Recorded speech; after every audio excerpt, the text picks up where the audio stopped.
Le détournement d'attention, aussi appelé misdirection, est certainement la technique de prestidigitation dont on entend le plus parler. C'est probablement la plus connue, au moins par son nom. Et pourtant, étrangement, c'est aussi l'une des moins bien comprises. Alors dans cette nouvelle vidéo, nous allons essayer de démystifier la misdirection.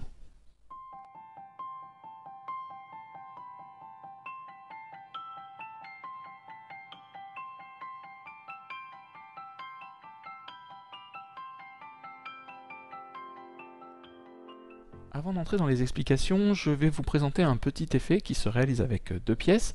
Alors c'est pas vraiment un tour en soi, c'est plutôt un effet magique qui serait à incorporer au sein d'une routine de pièces plus complète. Alors déjà je vais retirer le tapis, puisque cet effet se réalise directement sur la table. Voilà. Donc j'ai deux pièces. Une pièce en main droite, une pièce en main gauche. Je frotte la pièce sur la table. Et magiquement, elle traverse la table pour rejoindre l'autre pièce dans la main gauche. Maintenant, place aux explications. Comme vous l'aurez certainement deviné par tout simplement la thématique de cette vidéo, cet effet se réalise notamment grâce à un détournement d'attention. Mais tout d'abord, qu'est-ce qu'un détournement d'attention?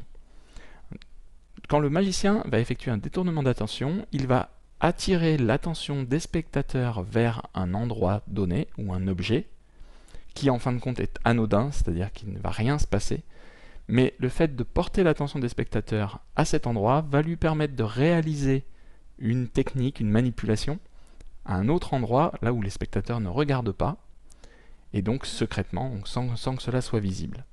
Donc c'est une astuce, une technique de manipulation des spectateurs qui est plutôt régulièrement utilisée et qui est surtout très puissante, puisque vous pouvez quasiment réaliser la manipulation à vue.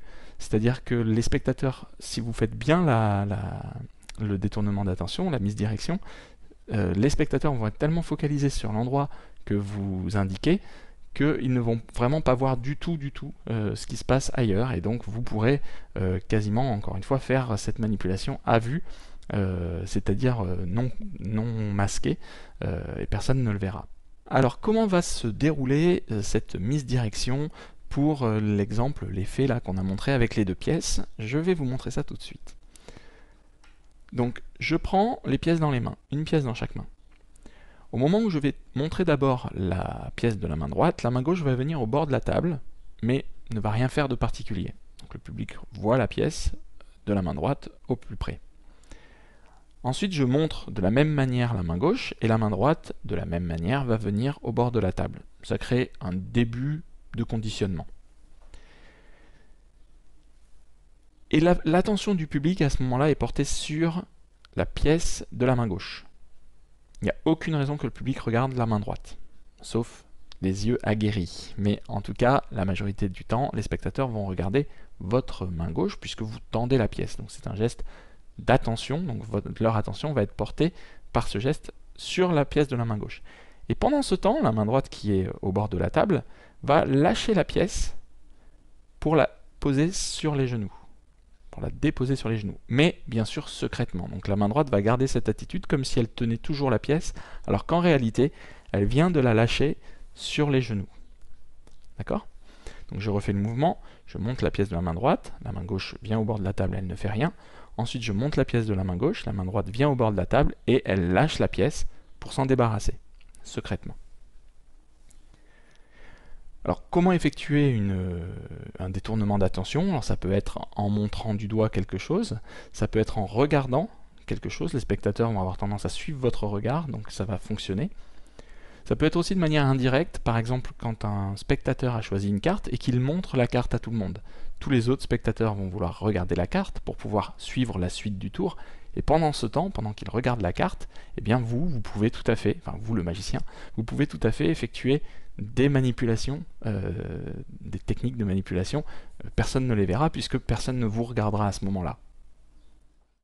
Cette manipulation du cerveau, le détournement de l'attention du cerveau, est une technique très puissante. Vous serez surpris, par exemple, si vous regardez sur Internet, si vous cherchez sur YouTube, par exemple, des vidéos qui montrent comment détourner l'attention du cerveau. Ça ne se fait pas que dans les tours de magie, hein, il y a des expériences qui sont faites avec des publics, etc. Vous allez être vraiment surpris de voir à quel point notre cerveau peut être trompé par ce biais. C'est vraiment impressionnant. Mais ne partez pas tout de suite, surtout parce que je voudrais vous parler d'un autre point qui est assez important pour cet effet. Au moment où la main gauche va venir sous la table. Donc, je rappelle, la main droite a fait tomber la pièce. La main gauche passe sous la table pour récupérer la pièce que la main droite avait fait tomber. Et là, la main droite fait croire qu'elle tient encore une pièce. Et pour accentuer cette certitude auprès des spectateurs, on va utiliser une seconde astuce, une seconde illusion qui va être une illusion sonore. Alors je ne sais pas si sur la vidéo, je verrai au moment de faire le montage, mais je ne sais pas si sur la vidéo ça s'entend bien. J'espère en tout cas, mais dans la réalité, on entend vraiment très très bien. C'est-à-dire que ce qui va se passer, c'est que la main droite va faire semblant de frotter sa pièce qui n'existe pas sur la table, et pour créer l'illusion sonore, la main gauche sous la table va tenir la pièce comme ça ou comme ça du bout des doigts, et elle va frotter sous la table la pièce, elle va la tapoter en même temps que la main droite, et ensuite elle va la laisser tomber sur la pièce qu'elle tient elle-même. Ce qui fait que pour le public, ça va être vraiment une illusion très forte, puisque on a fait semblant d'avoir la pièce dans la main, hein. On a fait tomber la pièce sur les genoux, mais pour le public, la pièce est toujours dans la main. Au cas où il ait des doutes, on va créer cette illusion sonore de frotter et de taper avec la pièce finalement qui est sous la table, mais ça, ils ne le savent pas qu'on le fait avec cette pièce-là. Donc pour le public, vraiment la main droite tient toujours une pièce. Il n'y a aucune raison de croire l'inverse. Et à la troisième fois, on va taper 2 fois, 3 fois, et à la troisième fois, on va montrer que la pièce a disparu, et une petite fraction de seconde après, la main gauche va lâcher la pièce pour la faire teinter sur celle qu'elle tient. Donc pour le public, on a tapé 1 fois, 2 fois, 3 fois la pièce sur la table, et d'un seul coup elle a disparu et on l'entend tomber dans la main sous la table. Et là cette impression est vraiment très très forte et vraiment très belle à faire. Vous allez mixer plusieurs illusions, une illusion visuelle, c'est-à-dire que le public pense que vous avez la pièce dans la main, avec une illusion sonore, on entend la pièce, et en fin de compte, la magie opère quand même, puisqu'on ne voit plus la pièce, mais on l'entend quand même tomber dans la main qui est sous la table. Donc ça, c'est vraiment quelque chose qui est à travailler, on va y revenir avant la fin de la vidéo, mais c'est vraiment quelque chose de puissant. Quand vous pouvez mixer comme ça plusieurs sens dans un tour de magie, je ferai une vidéo dédiée là-dessus, mais quand vous pouvez créer plusieurs illusions, une illusion visuelle, bien sûr, comme dans la majorité des tours de magie, avec une illusion sonore ou une illusion de toucher, c'est vraiment pas mal. Alors les autres sens, l'odorat et le goût, forcément dans un tour de magie sont un petit peu moins sollicités, c'est moins évident, mais en tout cas la vue n'est pas seule. Si cet effet vous a plu et que vous souhaitez l'apprendre et vous entraîner dessus, il faudra veiller surtout à bien vous entraîner sur 3 points essentiels. Le premier point, c'est au moment où vous montrez, donc au début de l'effet, hein, au moment où vous montrez les pièces l'une après l'autre. Vous allez montrer la main droite avec la main gauche qui vient au bord de la table. Ensuite, vous allez montrer la main gauche avec la main droite qui vient ici au bord de la table. Sauf que la main droite va faire en plus tomber la pièce. Et cette action ne doit pas ralentir le rythme. C'est-à-dire que vous devez montrer les 2 pièces avec le même timing. Si jamais vous mettez plus de temps à montrer la main gauche, parce que la main droite doit faire une action, le public va le voir et ça va peut-être sembler louche. Alors si vraiment vous n'arrivez pas à vous entraîner pour faire tomber la pièce plus rapidement, dans ce cas-là, montrez la première pièce un peu plus longtemps. Habituez-vous à la montrer un tout petit peu plus longtemps pour vous permettre d'avoir suffisamment de temps pour faire tomber la pièce lorsque vous montrerez la main gauche. Je vais aussi vous montrer une petite astuce, puisqu'il y a un risque au moment où vous lâchez la pièce de la main droite qu'elle cogne sur la table. Il faut surtout éviter ça, parce que si le public entend que la pièce a cogné, ça pourrait être suspect.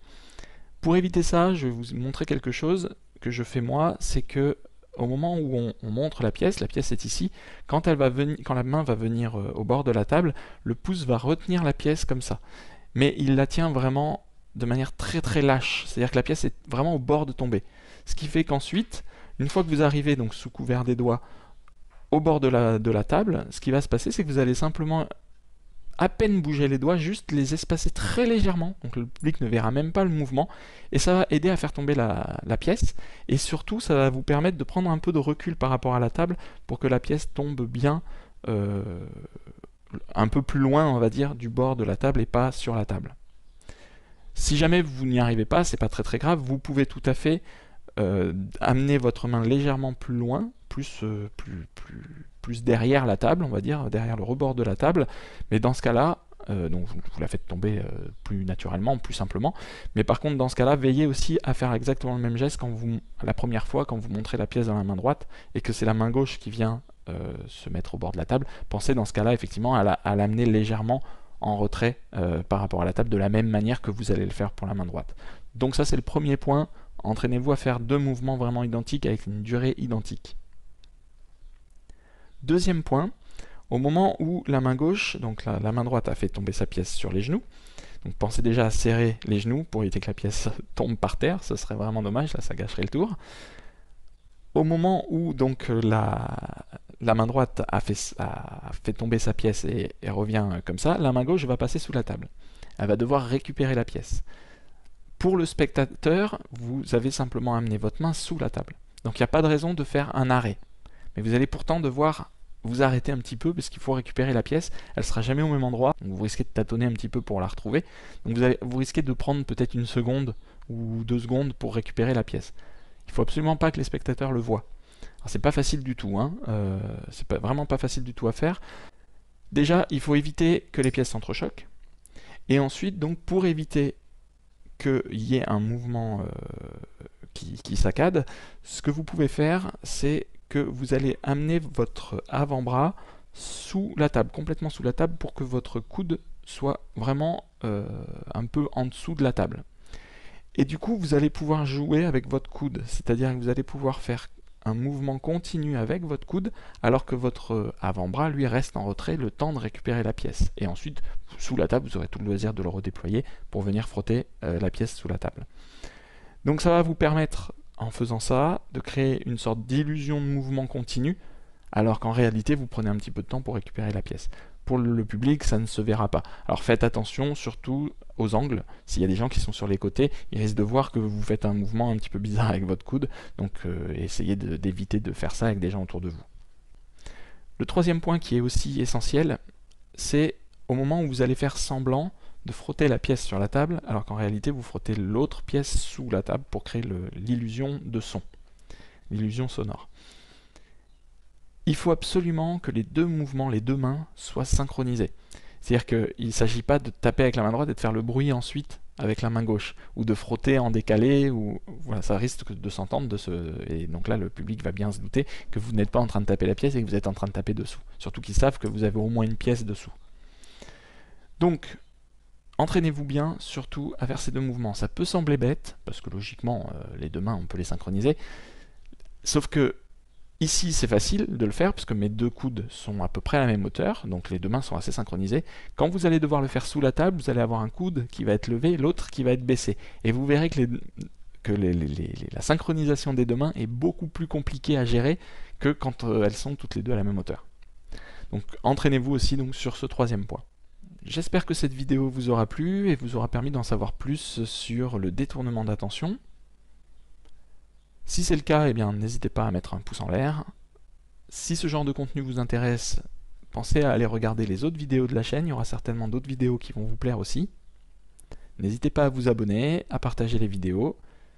Et quant à moi, eh bien, comme d'habitude, je vous dis à très bientôt pour la prochaine vidéo de la magie sous un autre angle.